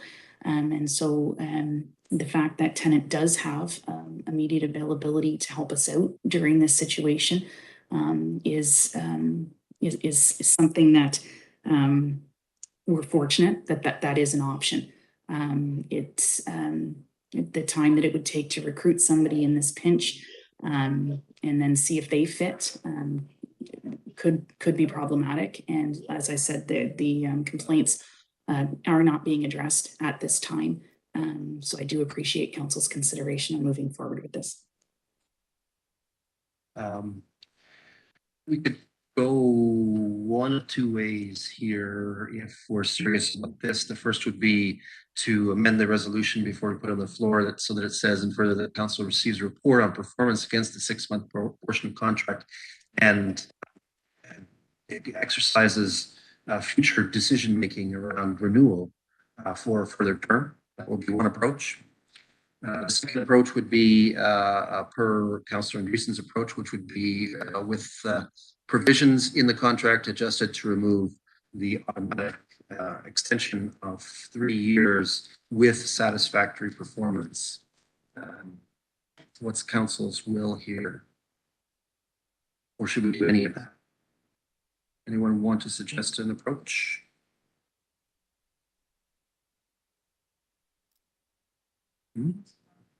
Councillor Duncan, do you want to jump in here now? I'm okay with the first one you suggested, Mayor Kasenberg. Okay, so and further, the council receive a report on performance against the 6-month portion of the contract before and be engaged in making the decision about the extension of the contract to 3 years, like that. Why don't we try that? Why don't we see where that goes? So we don't have a resolution on the floor yet, but we can just tag this on and see what happens. So let's look at this. The Council of the Municipality of North Perth authorized staff to enter into an agreement with Tenant Security Group for the provision of bylaw enforcement services, and further that council receive a report on performance against the 6-month portion of the contract and be involved in decision making for its extension. Sound okay, Councillor Duncan? Sort of where you want to be? Yep, I'd be willing to make the motion. Thank you. You were up next on the list, so kind of a natural. Worked out well. Right. Deputy Mayor Kellum, would you be the seconder for this? Yes, I'll second that motion. Thank you. Thanks. All right. We have a motion on the floor. Now to the debate and discussion point. Anyone want to weigh in? Councillor Johnston. Thank you, Mayor Kasenberg. Question to Fire Chief Pape is, are you worried that the company will balk at this? Because once again, I look at the urgency of getting this company here doing their 20 hours per week. So I'm not opposed to the way we have it worded. I hope we can pass it, but I'd just be worried that tomorrow you get a negative message from the company saying they're not interested if in the wording that we have brought forward tonight, and then we're back to square one again. That's my worry. I'll be honest with you, and yes, that is a risk. And yes, I am worried. The complaints, it is spring, and that is bringing out a lot of complaints. And we simply cannot deal with the volume of complaints that are coming in right now. We can't continue to tell individuals who are complaining that we don't have someone in place to enforce legitimate complaints that are coming in. Their property standards, there's all kinds of things that are coming in that, as I said, and I hate to harp on it, but they continue to pile up, and I really don't have a good answer for residents that are calling in to have their complaints addressed.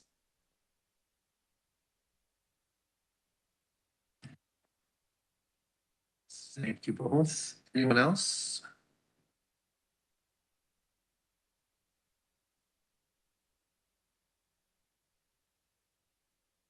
I'm not seeing any further indication. We have a motion on the floor to this end. It's been identified that there's some risk of doing the amendment that we've proposed. So just want to make sure that everyone understands what we're voting on. Anyone want the resolution back into the record for the sake of understanding it? Okay, looks like everyone gets where we're going. Okay, let's have that vote then.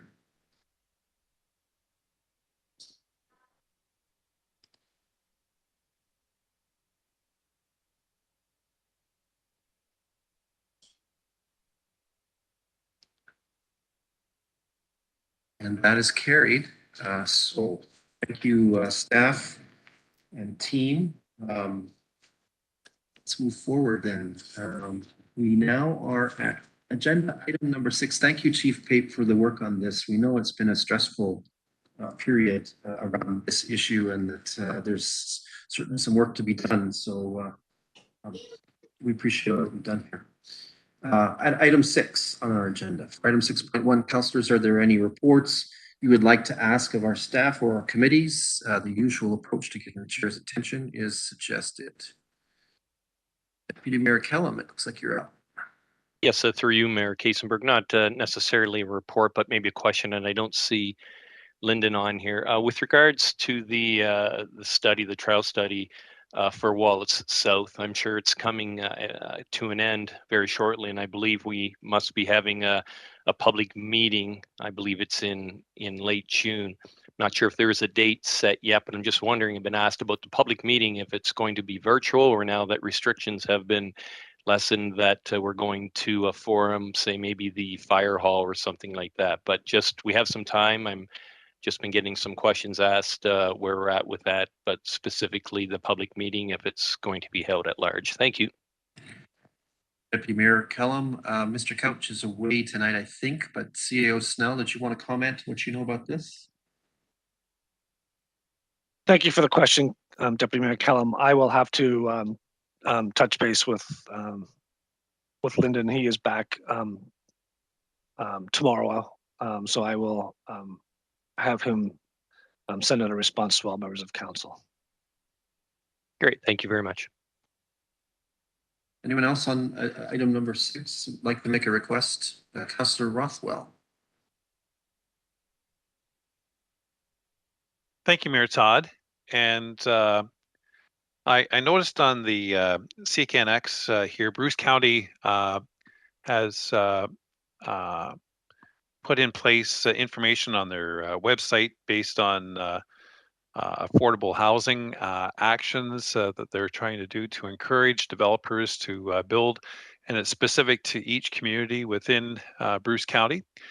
And I realize, understand that we can't do everything as a municipality, but I think it's important that we continue to move forward. I know at the county level, there's an affordability and attainable housing committee that we have heard some information from. And I believe CAO Snell did talk specifically about the county official plan. We'll be having information and policies regarding affordable housing. We have not heard anything in terms of an update in terms of when we may be seeing first draft of the official plan for review. I'm wondering if we could have a report through our CAO in discussions with the county in terms of what actions are anticipated coming forward on the affordable housing, on steps that we are taking both as a municipality as well as the county to address this crucial issue that's affecting all of us. Thank you very much. CAO Snell.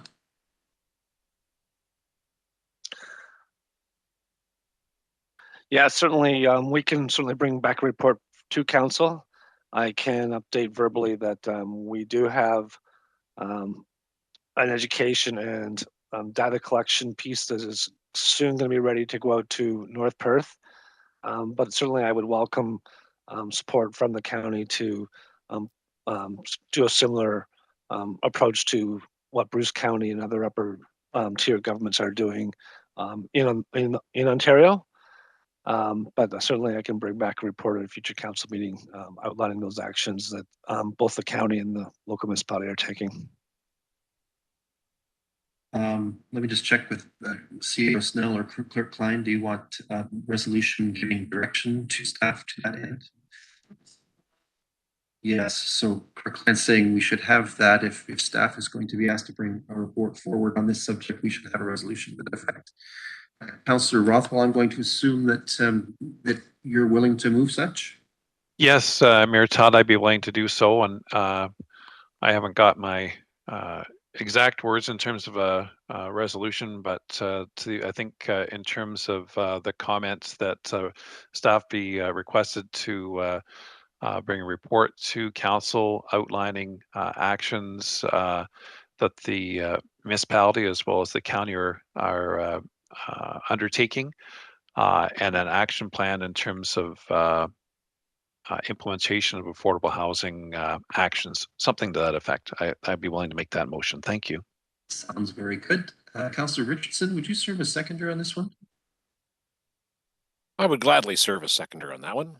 All right, so we have that moved and seconded. I'm going to trust that Sarah has managed to make some beautiful soup from that.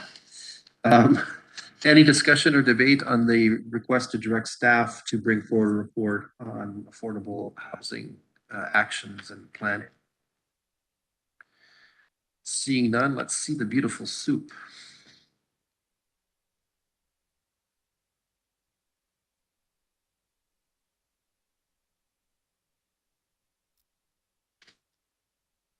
That is carried. Thank you, Councillor Rothwell and Councillor Richardson. Anything else for item 6?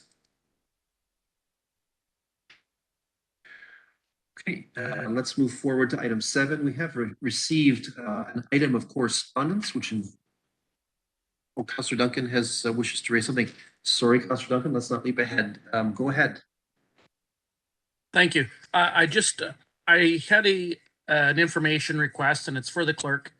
In the past, we've had a list of nominated candidates on our website, and an individual has inquired of me if we're going to have that this year or where they could find it. And I looked and I didn't see anything. So just wondering where we're at with that.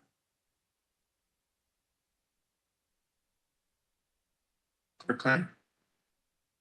Thank you, Councillor Duncan, for your question.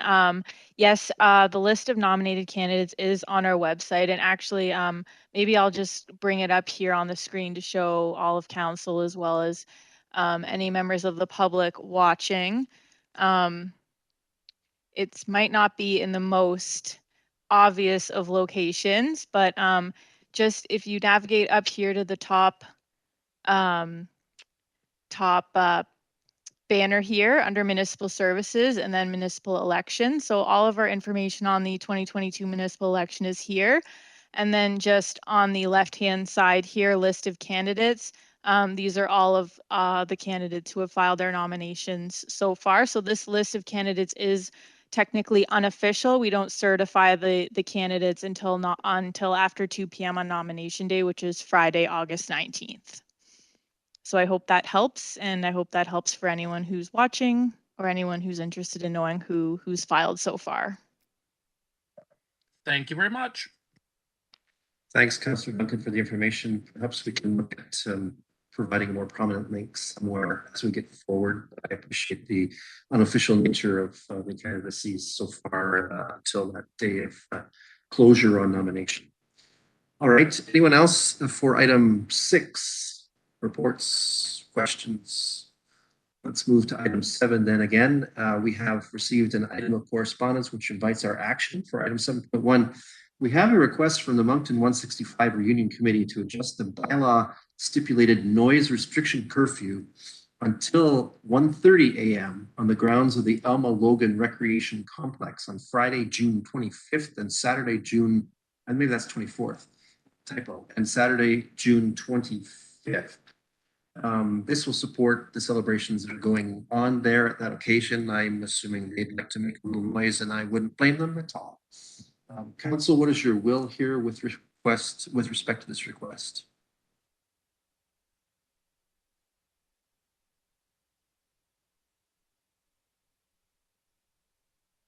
Councillor Duncan.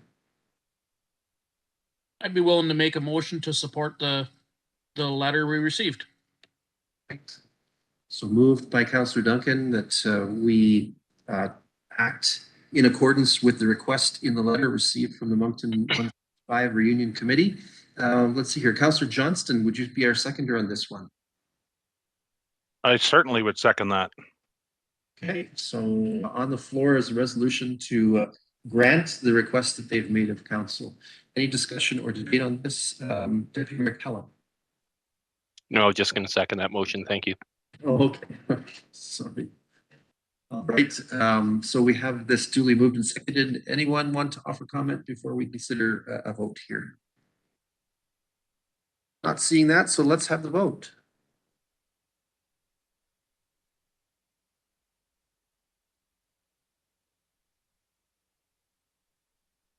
And that is carried, and we're grateful for the work of the committee, and we certainly invite you to make some noise. I think that's the outcome of that. All right, that brings us to item 8 on our agenda, which allows council to consider bylaws. We have no additional bylaws for consideration tonight. That means we're at item 9. Are there any councillors wishing leave to give notice of motion this evening?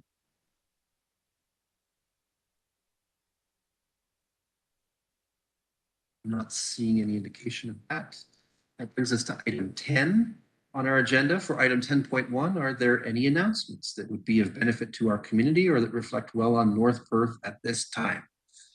Staff and councillors are both invited to participate by drawing my attention in the chat window.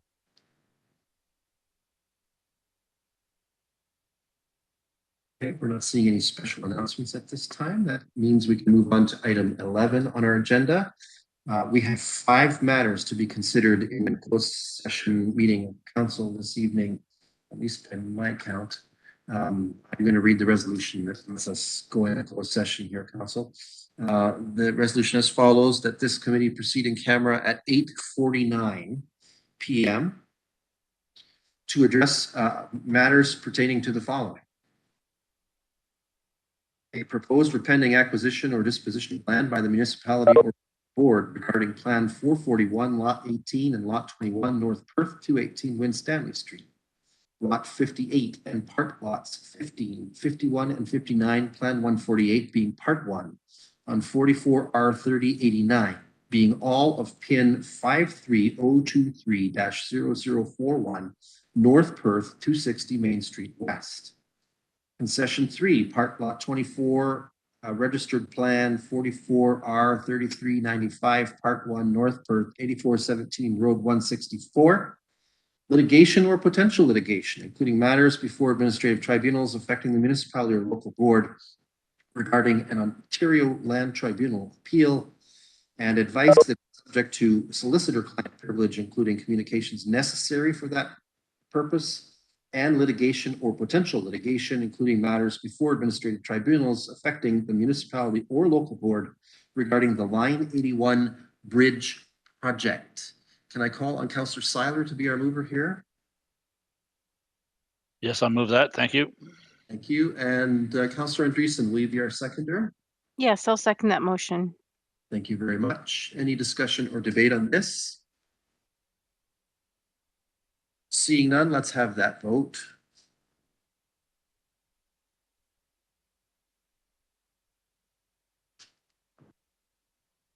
And that is carried. Okay, at this hour then, we will recess from open council and move to closed session meeting. Those staff or others who are online who have not been invited to remain should exit the call at this point in time.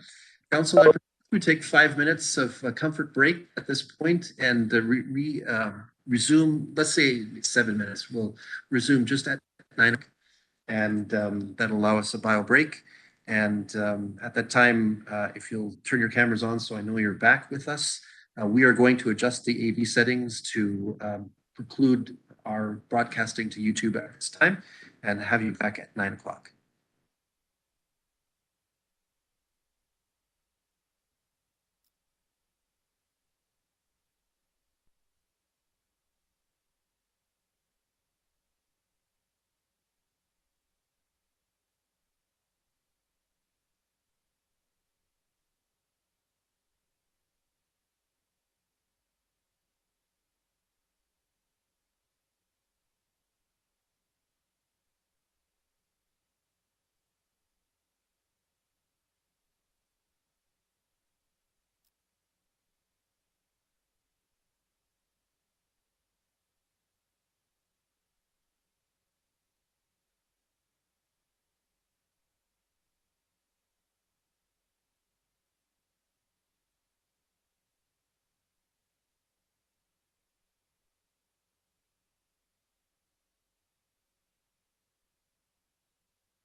All right.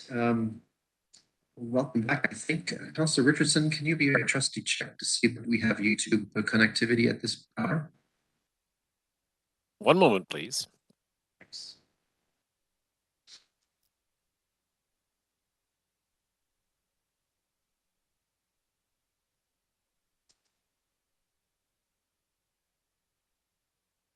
Anything yet?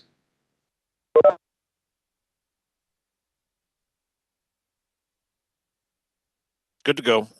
Okay, thank you very much. All right, so I'm going to turn our attention in the aftermath of our closed session meeting to item 12 on our agenda. I can confirm as mayor that council did hold discussions on 5 items that were identified in our resolution that enabled us to hold an in-camera session. We did keep to those topics. We do have 2 items of business emerging from those discussions, which should be addressed in open session. So I'm going to read 2 resolutions that council needs considered in open session at this hour.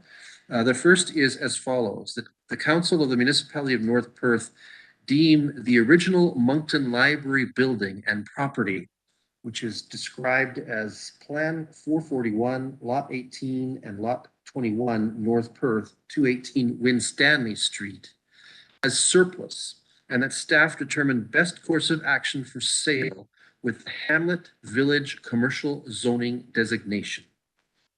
Can I call on Councillor Duncan to be our mover for this one? Yes, I'll make that motion.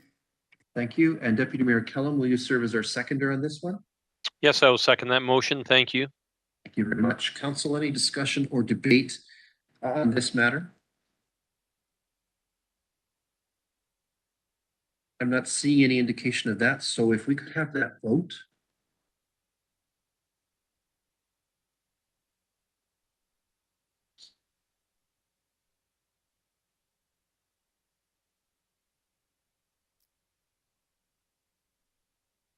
And we are missing, we have everyone in. Thank you very much. That is carried.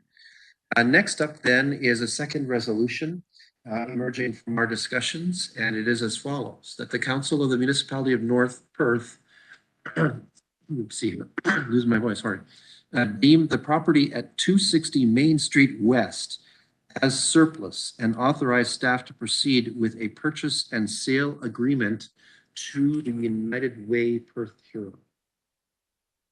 To the United Way Perth Huron. Okay. Does anyone see a problem with that resolution based on our discussions? All right. So Councillor Johnston, would you serve as mover for this one? Yes, I would so move. Thank you. Councillor Richardson, will you serve as our second? I'll second that. Thank you.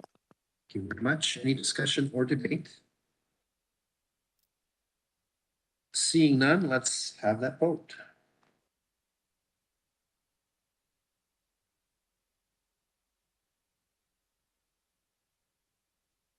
And that is carried. Thank you very much. Now, let's move forward here. Jump in my book. All right. Council has a mandated good practice, acts near the end of its meeting agenda to confirm all of its actions in the business of its meeting through what is called the confirmatory bylaw. I have the draft for a confirmatory bylaw, which reads as follows: that bylaw number 75-2022 being a bylaw to confirm generally previous actions of the Council of the Municipality of North Perth be introduced, read, and considered read a first, second, and third time and be finally passed. And this bylaw be signed by the mayor and the clerk and sealed with the seal of the corporation. And I call on Councillor Rothwell to be a mover for this one. Yes. Thank you. And Councillor Seiler, will you second this one? Yes, I will. Thank you. Thank you. Any discussion or debate? Seeing none, let's have that vote.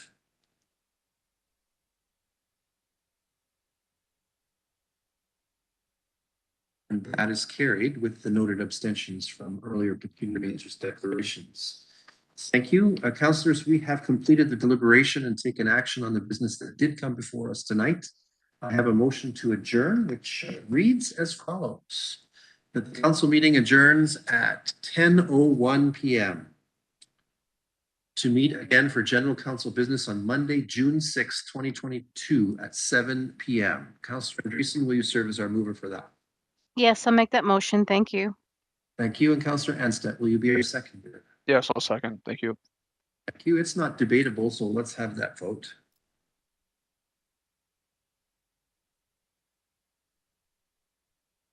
And that is carried unanimously. Thank you, Council. That means that this meeting is adjourned, and we will meet again for our next regular meeting, again using digital enabling technologies on Monday, June 6, 2022.